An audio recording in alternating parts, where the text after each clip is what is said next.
आज हम लोग म्यूचुअल फंड को साधारण भाषा में समझते हैं। म्यूचुअल फंड जैसा कि नाम से विदित है, आपसी सहयोग से एक फंड होता है जिसका उद्देश्य यह होता है कि हमारे पास धन का जो व्यवस्था है, जो हमारे पास धन उपलब्ध है, जिससे हम कमाना चाहते हैं, वो उस फंड में हम लोग देते हैं। देने के स्वरूप पर हम आगे बात करेंगे।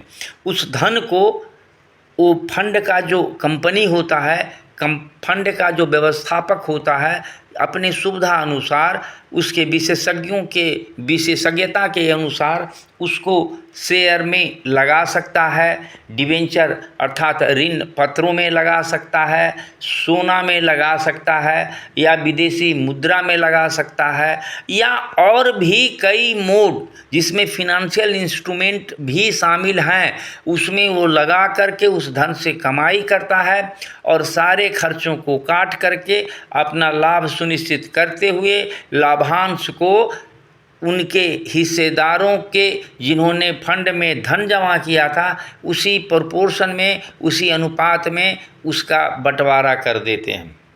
जैसा कि हम पहले से जान चुके हैं कि कंपनी के मालिकाना हिस्सेदारी के रूप में शेयर होता है और कंपनियां पैसा जमा करने के लिए कंपनी के प्रॉपर व्यवस्थित संचालन करने के लिए बाज़ार से धन की उगाही करता है, जिसमें शेयर का स्थान सबसे प्रमुख होता है, इस रूप में करता है। और दूसरा जो व्यवस्था होता है उसे डिवेंचर ऋण पत्र कहते हैं, और उस रूप से भी वह कंपनियां धन की बाज़ार से व्यवस्था करता है।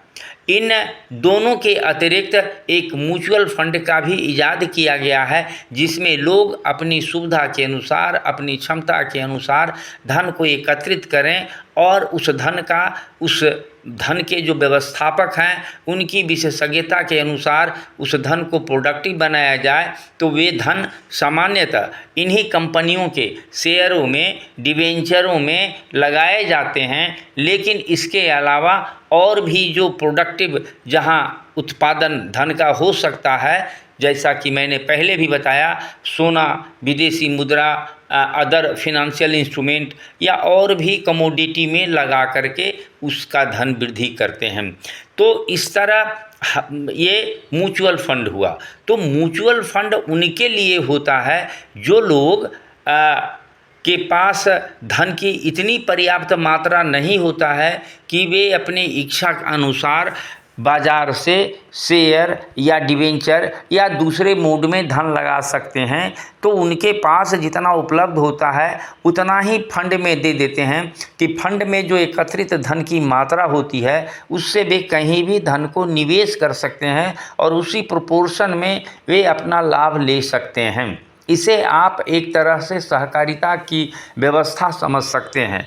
इसमें कुछ लोग वैसे भी होते हैं जिनके पास धन भी है, समय भी है, लेकिन उनके पास तकनीकी उलझनों को समझने के लिए पर्याप्त आत्मविश्वास नहीं है। तो वैसे लोग भी इस म्यूचुअल फंड में धन लगा करके अपने धन को उत्पादक कैपिटल के रूप में कमाते हैं। इसमें तीसरे वैसे लोग भी हैं जिनके पास धन है, तकनीकी समझ भी है, लेकिन किसी कारण समय नहीं है, जिसमें नौकरी करने वाले ज़्यादा होते हैं या कोई और बिजनेस कारोबार करते हैं। तो वैसे लोगों के पास भी म्यूचुअल फंड में धन को लगा करके जो सामान्य जो इंटरेस्ट बैंक का होता है या जो बाज़ार का जो मुद्रास्फीति इन्फ्लेशन रेट होता है उससे हायर रेट में एक आमदनी प्राप्त करते हैं।